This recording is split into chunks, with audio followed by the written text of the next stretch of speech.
The 2026 Netflix roast of Kevin Hart was designed to be brutal.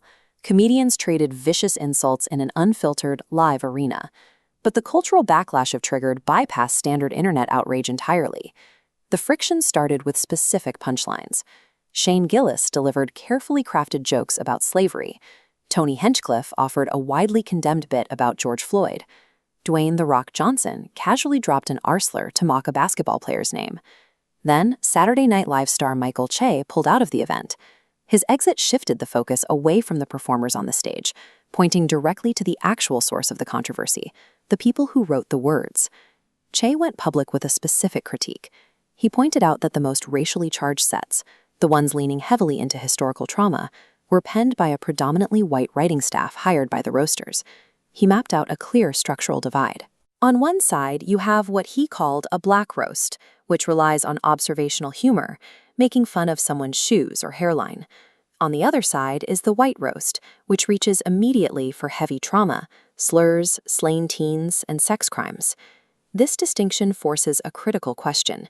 If the joke is exactly the same, why does the racial identity of the person holding the pen completely change its cultural meaning? The answer lies in the mechanics of authorship. A black comedian delivering a joke on stage creates the illusion of ownership. But if the invisible architect of that joke is white, the performance easily becomes an act of historical exploitation. To understand why a white writer scripting a slavery joke for a black comedian triggers such a massive response, we have to look at how American comedy was built.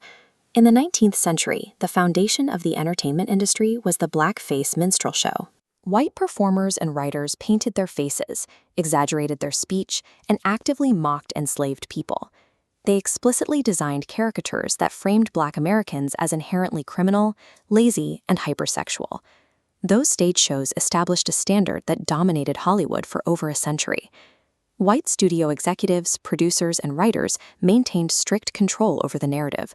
To survive professionally, Black entertainers were forced to perform these exact degrading stereotypes. Modern comedy bits about Black trauma or absent fathers do not exist in a vacuum. They are direct echoes of propaganda originally manufactured to justify segregation and physical violence, packaged as white entertainment. The turning point for modern comedy occurred when Black comedians began wresting creative control away from those white-dominated writers' rooms, taking the pen to tell their own stories. Trailblazers like Richard Pryor used the stage to strip the power away from racist caricatures. They flipped stereotypes and made whiteness visible, forcing audiences to look at the systems around them. This shift created a crucial psychological distinction. When a Black comedian jokes about race, it functions as an internal critique. It acts as survival humor and a reclamation of power over a painful history. Apply that historical lens back to the Kevin Hart roast. Michael Che recognized that the racial humor on stage wasn't coming from the lived experience of the Black comedians delivering it. When a white writer drafts punchlines about slavery and slain teens for a Black celebrity, the satire dissolves. The comedy reverts to the mechanical structure of minstrelsy, monetizing Black pain for a detached audience. This intellectual debate over the rules of comedy has a very real human cost. Turning historical and violent tragedy into edgy material creates active collateral damage.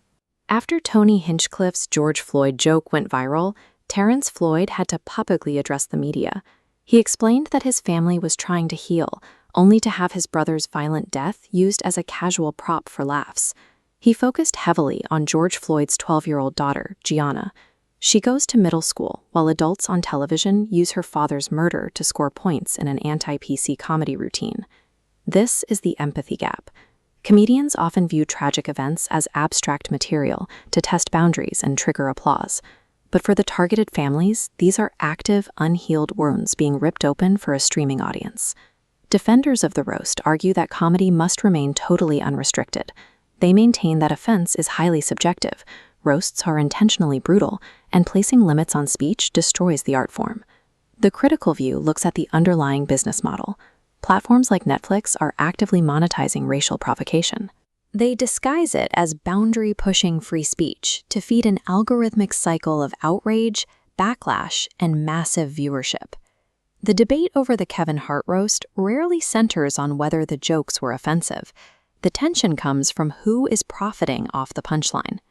Pushing boundaries is a vital part of comedy, but the line separating artistic freedom from historical exploitation is determined entirely by the racial power dynamics of the invisible hands holding them.